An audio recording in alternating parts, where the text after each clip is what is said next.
Acts 20:35. Remember that our Lord Jesus said, more blessings come from giving than from receiving. The other versions would say it is more blessed to give than to receive. More blessings in giving. And this means in giving things, help, in giving time, in giving love. Hindi lang limitado sa mga material na bagay ang ibig sabihin ng giving. More blessings in giving. Dear Lord, we ask for a simple message, one that will touch our hearts and move us to doing the right things in our daily lives. Kayo po ang mangaral, turuan niyo po kami, at sa sandaling ito pakalinisin upang maging tama at mainam na sisidlan ng iyong karunungan ang aming isip. Guide us, take us by the hand, lead us. In the name of Jesus, your Son, we pray with thanksgiving. There is more blessing in giving because giving is commanded by God. Yung pa lang, blessing na kasi utos ng Diyos. Pag sinunod mo, naintindihan mo o hindi, alam mo man ang kauuwian o hindi, siguradong blessing yon kasi utos ng Diyos na tayo'y maging mapagbigay, palabigay. And giving is exemplified by God. Siya na ang nanguna, nagbigay ng halimbawa sa pagbibigay. John 3:16, for God so loved the people of this world so much that He gave. Ganun na lang ang pag-ibig ng Diyos sa sangkatauhan at ibinigay niya at ang kasunod na ang kanyang kaisa-isang anak. Ang pag-ibig ay nangangahulugan ng pagbibigay. At ang Diyos na ang nanguna at nagbigay ng ganitong halimbawa. Giving is exemplified by Jesus and other godly people in the Bible and even in our present life. Surely, giving is the best thing to do. In fact, Jesus gave the supreme sacrifice Himself. Ano pa ang pwede mong hindi ibigay kung ang sarili ay naibigay mo na? At dahil yun ang naging talab sa buhay ng mga mananampalataya. Sila rin naging palabigay.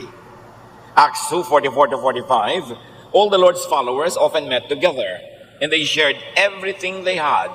They would sell their property and possessions and give the money to whoever needed it. Hindi communism o socialism ang umimbento ng ganitong economic and social norm. Ang mga mananampalataya kay Jesus ang nagpasimula nito.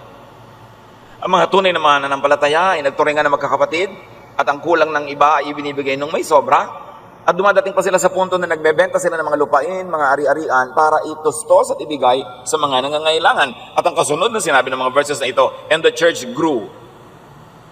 And the Lord added to their number daily those who were being saved. At ang kanilang preaching ay hindi salita, kundi gawa. At anong gawa ito? Pagbibigay sa kapwa. Sino nga naman ang aayaw na sumali sa ganyang uri ng kapatiran kung nagbibigayan at nagtutulungan? At ganoon na lang ang kanilang pagkaunawa ng kabutihan ng Diyos na dinaan sa pagbibigay ng kanyang anak na si Jesus, kaya ang bunga ng kanilang pananampalataya ay pagbibigay din. Kaya madaling malaman kung tayo'y tinatablan ng paniniwala natin kay Jesus, tayo'y nagiging mapagbigay. There is more blessing in giving because God promises to bless the giver. Hindi lang naman niya inutos, bagamat utos pa lang sapat ng dahilan para gawin, pero meron pa yon nakakambal na pangako na pagpapalain niya ang mga palabigay. Sa katunayan, sa sinabi ni Jesus na halimbawa o illustration nung paghukom sa dulo ng panahon, yun daw mga dadalhin sa kaharian ng Ama ay yung mga gumawa ng mabuti at nagbigay sa kapwa. Matthew 25:34 and 40, story ito ni Jesus. Then the king will say to those on his right, my Father has blessed you. Come and receive the kingdom that was prepared for you before the world was created. Whenever you did it for any of my people, no matter how unimportant they seemed, you did it for me. Lahat daw ng ginawang mabuti sa kapwa, ituturing ng Diyos na ginawa sa Kanya, kaya siya ang magbabayad, magtutumbas, magsusukli, maggagantimpala. At sa Proverbs 11:24, sometimes you can become rich by being generous or poor by being greedy. Yan daw ang batas ng Diyos, na payayamanin ka ng iyong pagbibigay at maaaring pagdahupin, paghirapin ka pag masyado kang sakim at makasarili. Baligtad, you keep that which you give away and you lose what you selfishly try to keep. There is more blessing in giving because the more people give, the more they receive.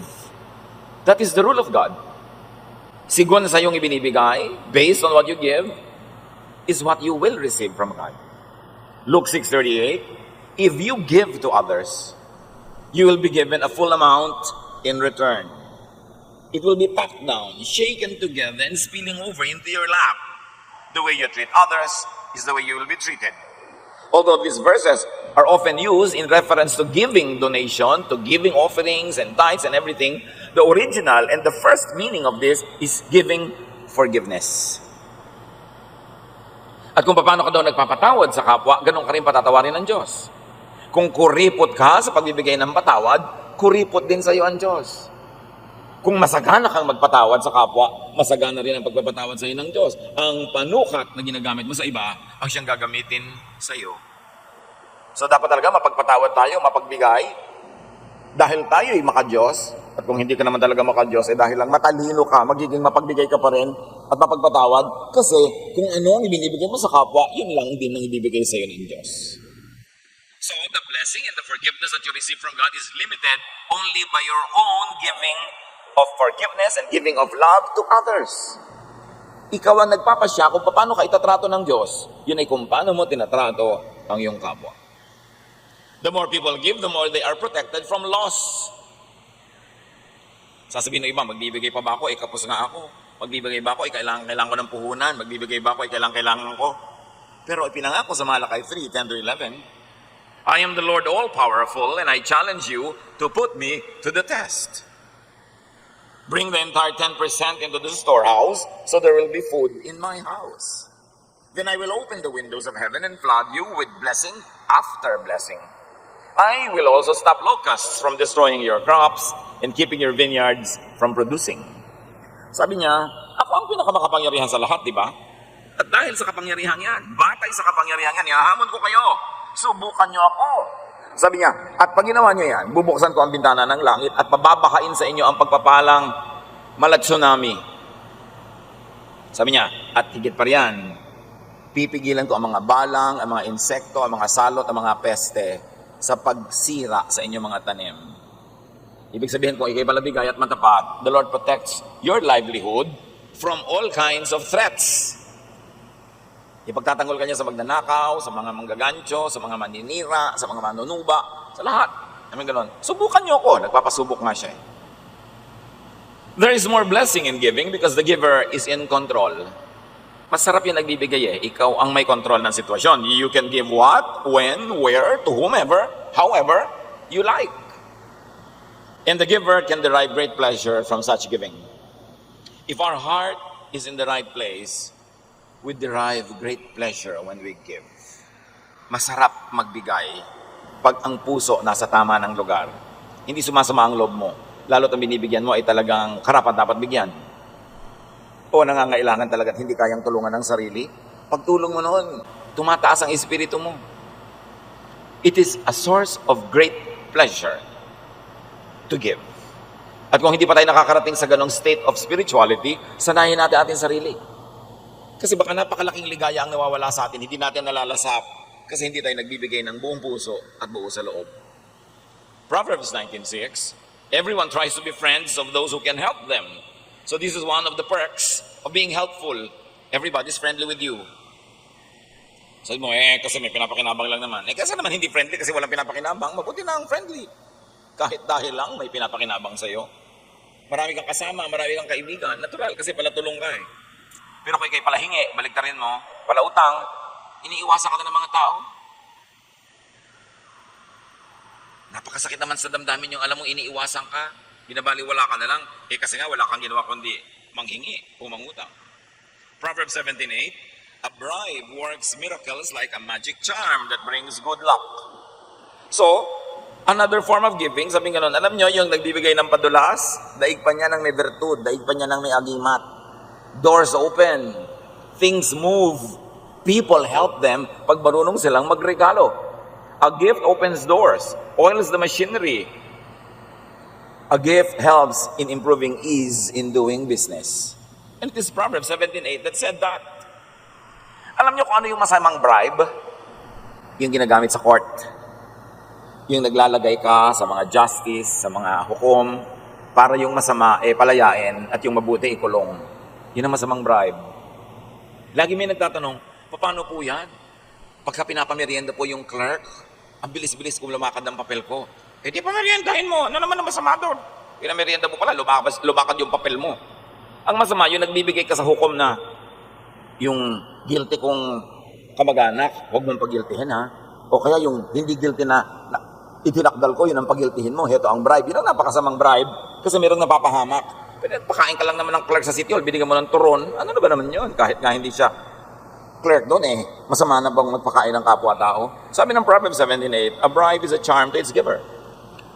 As long as it is not to thwart justice, not to pollute correctness in the rendition of justice.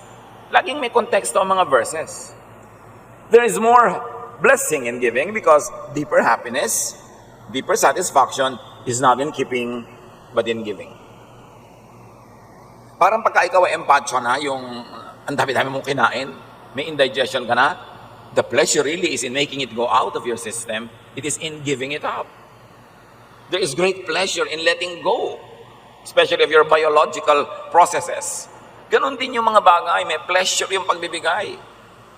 Proverbs 11:26, people curse the one who hoards grain, but they pray God's blessing on the one who is willing to sell.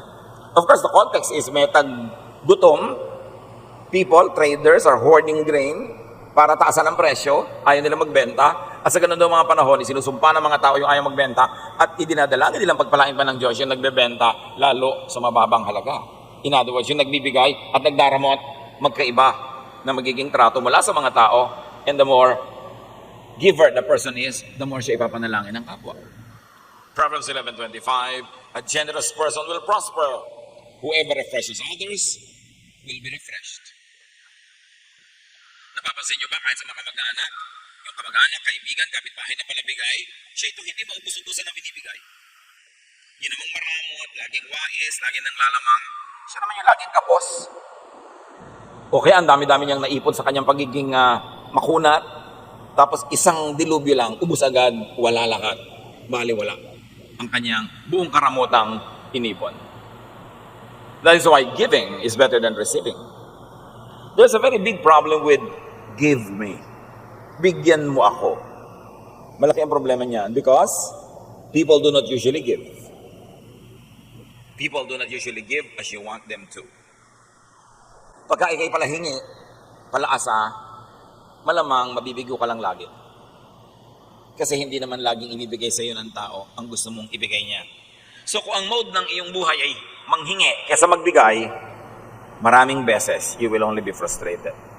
Because people who ask, people who depend on others are bound to be frustrated. One other difficulty, kung nando ka sa receiving end at hindi sa giving end, recipients are not in control. In fact, recipients could be controlled because recipients could get indebted. Pag ikaw ang nagbibigay, para ka ng boss. Ikaw ang nagbibigay kahit na hindi nakakatawa yung joke mo, tawa na ng mga tao kasi may regalo ka, may bigay ka. Pero kung ikaw yung binibigyan, baligtad. No? Wala kang kontrol. Kung ano lang ibigay sa'yo, kung kailan ibigay, magkano ibigay. Tapos, nakatali ka, may utang na loob ka.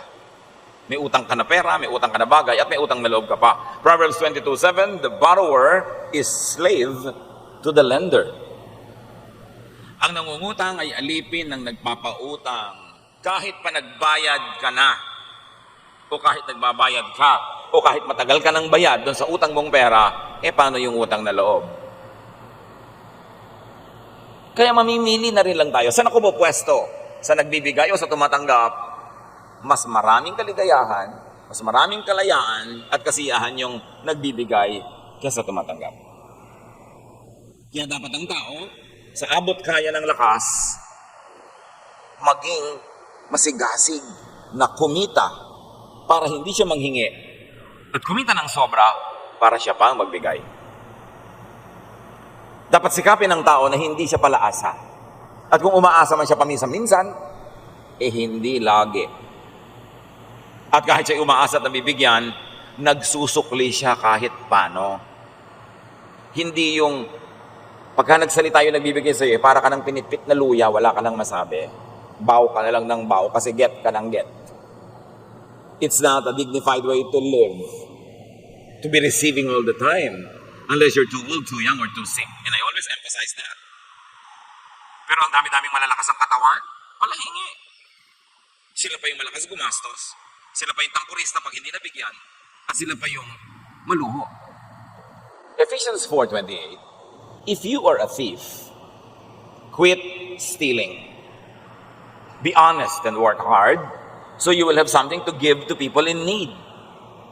Kung dati kang nagnanakaw, tumigil ka na ng pagnanakaw. Baliktarin mo ang buhay mo, maging malinis ang iyong kalooban, maging matapat ka, magtrabaho kang mabuti, para yung kailangan mo, ikitain mo, at higit pa riyan, sumobra pa sa kailangan mo ang kita mo para may maibigay ka naman sa mga tao na nangangailangan, mabaligtad naman. Yung dating ikaw lagi ang binibigyan, gawin mong ambisyong ikaw naman ang makapagbigay. Gaano karami sa mga binibigyan na tumihingi ang may ambisyong sa pinakamadaling panahon, sa abot ng aking makakaya, babaligtarin ko ito. Ate, bigay ka ng bigay sa akin sa pag-aaral ko. Tatapusin ko agad ang pag-aaral ko, o di ko man matapos ito, pag nagtrabaho ako, susuklian naman kita, bibigyan kita. Pagpapahingahin kita. Kuya, ikaw ang gastos ng gastos sa mga magulang natin. Kasi wala akong kaya ngayon. Pero ang ambisyon ko, makapagtrabaho, makapagnegosyo, kumita para makapagpahinga ka naman sa pagbibigay at ako naman ang magbibigay. Pero maraming tao baliktad. Pag kami kuya o ating nagsimulang magbigay, hanggang kamatayan na yon. Mapapasubo ka na ikaw lagi at ikaw lagi at ikaw lagi. Kasi yung iba, iaasa na sa'yo. Sabi, ay mayaman naman siya, ay may pera naman siya, maluwag naman siya sa buhay. Hindi yun ang point. Ikaw ba? Natulungan ka ba nitong tinutulungan ng kuya mo? Pinalaki ka ba ng magulang nyo? Pinalaki ka ba ng mga taong ito? Tinulungan ka ba? Yes. Therefore, magsukli ka rin. Kahit na may nagbibigay na sa kanila na mas mapera sa'yo, ikaw may obligasyon pa rin magbigay. Dapat ang obligasyon ng tao, lalo't nakatanggap, ibaligta rin yun at siya naman ang makapagbigay. Hindi yung lagi na lang na iaasa mo. Exempted ka na dahil lang mahirap ka. Receiving what you do not earn or you do not deserve is stealing. Halimbawa, tanggap ka ng suporta mula sa iyong tiyo, tiya, ate, kuya, kung sino man. Deserve mo ba? Bakit ka naman sinusuportahan? Dahil ang aga mo nag-asawa, nagkaroon ng mga anak, tungkulin na nilang suportahan ka. Bakit? Tinulak ka ba nila mag-asawa? Tinulak ka bang magkaroon ng anak ng maaga? Nagkaanak ka na maaga, di maghanap buhay ka para buhayin mo yung anak mo. Hindi iaasa mo sa iba. Yung umaasa ka sa iba na hindi mo naman deserve, hindi mo na-earn, hindi mo itinanim, tapos umaani ka, stealing yon. Because you don't deserve it. It is not rightfully yours. Receiving what is wrongfully acquired, and receiving when the giver unwillingly or unjustly suffers, when giving to you, that is stealing.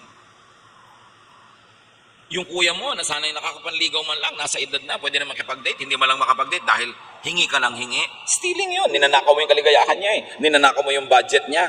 Kasi ikaw wala namang ginagawa sa buhay, hingi ka ng hingi. Dapat ang mga tumatanggap, ang ambisyon, pagpahingahin yung nagbibigay. Hindi yung nagpaplano agad, ano kaya hihingin ko next month? Ano kaya susunod kong hihingin? Bakit? Ano ang tanim mo?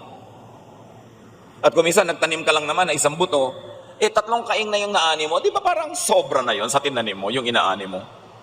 Nagawan mo lang ng kaprasong mabuti nung unang panahon, habang panahon ka na ngayong umaasa at humihingi, hindi na katumbas ng ginawa mo sa kanya, yung ginagawa niya sa'yo. Pag ninakaw na rin yun.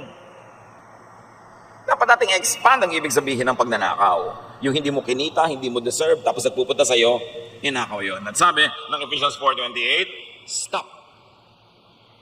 Tigilan ng ganyang bagay. Ang kahanga-hanga, ang marapat, the ideal is to move from getting to giving. Baligtarin. To move from asking to planting. Ay, gastos ka next month, next year. Wala ka namang ginagawang trabaho, wala kang ini-invest, wala kang itinitinda o binibili at ninenegosyo. Saan mo inaasahan kukuhanin yung panggastos mo? Hihingin mo? Na naman? Hindi yan ay tinuturo sa atin ng Diyos. Sabi nga ni Paul, if anyone does not work, he should not eat. So, ang sabi ng verses na binasa natin, stop stealing and asking and receiving. And be self-supporting, be self-sustaining. Make surplus income to be able to pay your debtor, to give to others, to reverse the poverty cycles that ruin your life. Baligtarin ang takbo ng buhay kung laging tumatanggap lang. If you were needy, if you were not needy now but could become needy, position yourself in the path of blessing. Pag may parada, alam mo kung saan dadaan yung parada, doon ka na naghihintay, doon ka nakatayo. Ganon din ang pagpapala, may dinadaanan nyo na ruta, dapat doon ka nakatayo para ka matamaan, maambunan ng grasya. Doon ka sa lugar na pwede kang umani. Saan lugar yon? Hindi ko sa lugar na nagtatanim ka. Doon ka sa lugar na pwede kang tulungan. Anong lugar yon? Yung tumutulong ka. Nagtatanim ka para mayanihin. Kasi ang hindi nagtanim, tas umaani, ang tawag doon, magnanakaw. Plant good. Plant goodwill. Kung minsan, wala ka talaga magawa. Hindi panahon sa'yo na kumita ngayon, hindi uso sa'yo ang pera, hindi ka, kumbaga, dinadaanan ng maraming pagpapala ngayon. Pero pwede ka maging matulungin, maging mabait, mag-assist ka sa kapwa.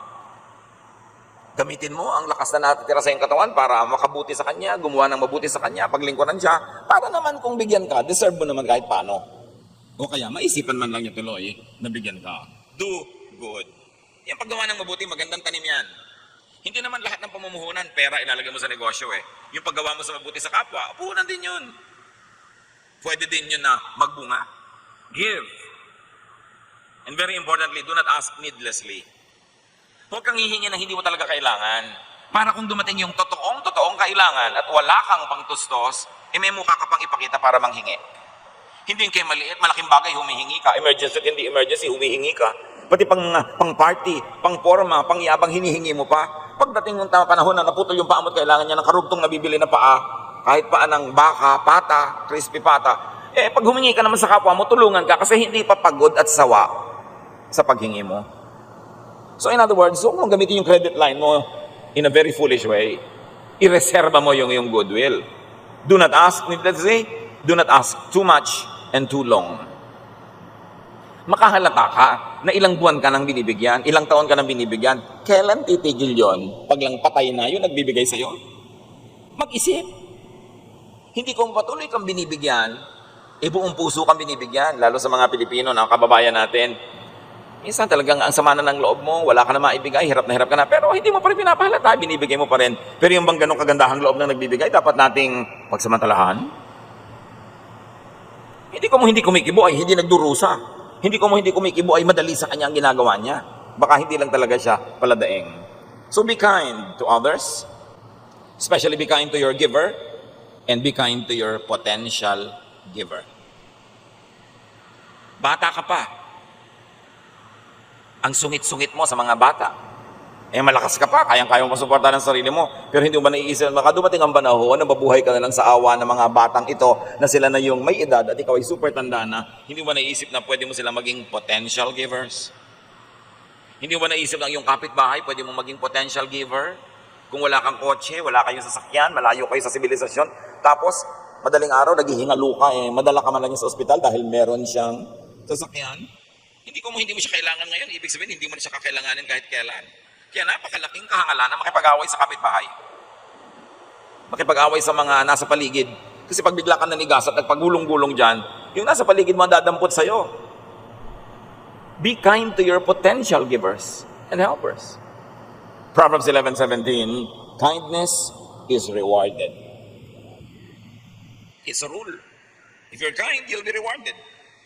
Hindi laging doon sa ginawan mo ng mabuti dadaan ang pagpapala sa'yo, kumisa sa iba, pero babalik at babalik sa'yo ang inihagis mo sa langit. Kung ang inihagis may kabutihan, kabutihan ang babalik sa'yo. Pag ang inihagis may kasamaan, kasamaan ang babalik sa'yo. Kaya yung mga tao nagtataka, bakit kaya nagkakaganito yung buhay ko? Isipin mo kung anong inihagis mo ng araw sa langit. Kasi kung yan ang bumabalik, ibig sabihin, yan ang hinagis mo. Hindi naman pwede magkamali ang Diyos. Yung hinagis mo sa iba tumama. God is just. Galatians 6:7, you will harvest what you plant. Especially self-reliance and non-dependence. Pag sinanay mo ang sarili mo maghanap buhay, sinanay mo ang sarili mong magtiis kung wala, huwag manghingi na manghingi lagi, sinanay mo ang sarili mong maging productive and fruitful, babalik at babalik yan. Invest in yourself. Train yourself to be fruitful para hindi ka humihingi, ikaw pa ang nagbibigay. 2 Corinthians 9:6, remember this saying, a few seeds make a small harvest, but a lot of seeds make a big harvest. Konti ang tanim, konti ang ani. Maraming tanim, maraming ani. Invest in, give to many ventures. Give to many potential helpers and givers. Ecclesiastes 11, 1-2. Be generous and someday you will be rewarded. Share what you have with 7 or 8 others because you never know when disaster may strike. Sabi ganun. Maging palabigay ka at magagantimpalaan ka pagdating ng araw. Magbigay ka sa 7, 8 iba-ibang tao kasi hindi mo alam kung sino dyan ang magsusukli. Kung sino dyan ang magbabalik sa'yo. So don't put all of your eggs in just one basket. Don't be kind and nice to just one person. Paano kung pagdating ng araw, selfish pala siya? O nagkaroon siya ng asawang selfish, edi wala ka na.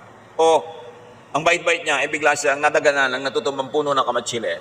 Natusok siya ng tinik ng kamatsili at na-infect siya at bigla siyang namatay. O di wala na, kaisa-isa lang yung minahal mo, namatay na, wala na. Kaya sabi, damihan mo. Be kind to many. Ganon din yung negosyo. Huwag lang isa. Diversify a little bit. Para pag hindi uso yung isa, hindi kumikita, may isa ka pang pwedeng asahan. Don't put all of your eggs in one basket. At huwag kang kung may isang ginawang tama ay tama na. Dapat sige ka pa ng sige. Kasi hindi natin alam kung alin sa mga project natin ang magkiklik. Ecclesiastes 11:6. Plant your seeds early in the morning and keep working in the field until dark. Who knows? Your work might pay off and your seeds might produce or whether both will do equally well. So, ganun, may ginagawa ka ng ganito, may ginagawa ka pang iba. Hindi isa lang. Para pag inabot ng dilubyo yung ginagawa mong isa, may isa ka pang pwedeng sandalan at asahan. And remember, in the context of our topic, giving is actually investing. Kaya mga maramot hindi nagbibigay, ang totoo, hindi sila namumuhunan, so huwag silang umasa ng tubo. Huwag silang umasa ng harvest kasi hindi sila nagtanim. But beyond just investing, give for enjoyment. Isang sikretong balong ng kaligayahan ang pagbibigay basta't galing sa puso. At hindi masama na sa paggawa mo ng mabuti sa kapwa ay umaasa kang gagawa ka niya ng mabuti. Normal lang yon. Hindi masama sa isang magulang na ibigay ang lahat-lahat sa kanyang mga anak at inaasahan niyang pagdating naman ng araw ay ibigay ng mga anak niya ang lahat-lahat sa kanyang katandaan. Hindi masama yon. That's the law of life. 1 Corinthians 9:10. Whoever plows and threshes should be able to do so in the hope of sharing in the harvest. Sino man daw ang nagbubungkal ng lupa, nag-aani, dapat ginagawa niya yun dahil umaasa siya na meron siyang parte sa ani. Hindi siya bungkal ng bungkal, tanim ng tanim, hirap ng hirap, tapos wala naman pala siyang mapapala. So hindi masamang mag-isip na may mapapala ako sa ginagawa kong mabuti. Normal lang yun, that's the law of nature. Plant to harvest, and it's not wrong to expect to harvest if you planted. Ikaw na tinaniman ng mabuti, ginawa ng mabuti, ang masama ay kung di ka magsukli, di ka magbalik, di ka magbigay. 2 Timothy 2:6. And farmers who work hard are the first to eat what grows in that field.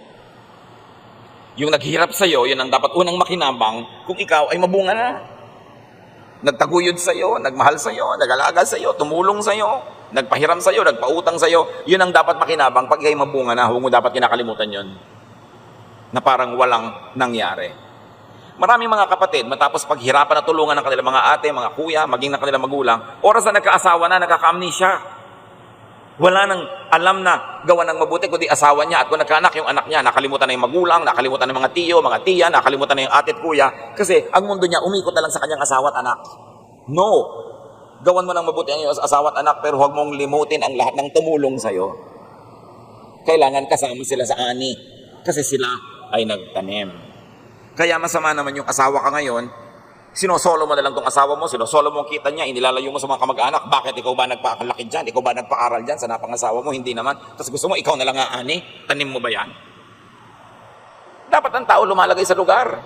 Hindi mo ipinagdaramot yung asawa mo sa kanyang mga kamag-anak. Hindi puro kamag-anak mo lang nakikinabang, yung kamag-anak ng asawa mo, puwera na. Lahat ng tumulong sa inyo, kaya sa lalaki, kaya sa babae, pare-pareho yung susuklian. Dahil lahat ng nagtanim, sabi ng Diyos, dapat umani. Receiving without giving back does not complete the cycle of receiving and giving. It does not complete the circle of life. So be grateful, be generous to those who helped you and who are still helping you. Beneficiary, give back to your benefactor. Recipient, give back to your giver. Give to others, even to those who have not given to you, so that you could start another cycle of planting and harvesting. Kung meron tayo dati pinapauso, Yun yung pagiging mapagbigay, hindi pagiging maramot. Kasi kung minsan, pag naging madamot ka, yan ang kokopyahin ng lahat. Lahat madamot na. Pero pag may nagbigay, lahat naman nagbibigay din. Magpauso tayo kung ano yung mabuti, kung ano yung maganda. And those who are blessed should expedite becoming blessings themselves. Pagka ikaw ay tumatanggap, dalian mo yung panahon na matatapos ang pagtanggap mo para mabaliktad mo na ikaw naman na magbigay. Dapat goal natin yon. Ang aking pangarap ay tumigil umasa, tumigil humingi. Kundi mabaligtad dito, ako naman ang makapagbigay, ako naman ang pwedeng asahan. That is the circle of a godly life. From receiving to giving. And that is what God would like to see happening in our lives. Panginoon, turuan niyo kami na i-apply ito sa aming buhay. Papaano mapapaluwag namin ang buhay ng lahat sa paligid sa pamamagitan ng magiging mapagbigay at hindi pala asa lamang. Balansehin namin, Panginoon, na sa bawat tinatanggap namin, meron din kaming ibinibigay. At dan sa gayon, maluwalhati kayo. And the laws that you have crafted, that you have created, that govern life, will be implemented. And this life will be in order. Abundant, happy, restful. Pag-isipan natin mga kapatid ang mga bagay na ito at higin sa Diyos ang kakayahan na ito'y mailapat sa ating pang-araw-araw na buhay. Lord, as your people ponder this wisdom, let your voice be heard. Teach us how to make it personal, how to apply it in our daily life.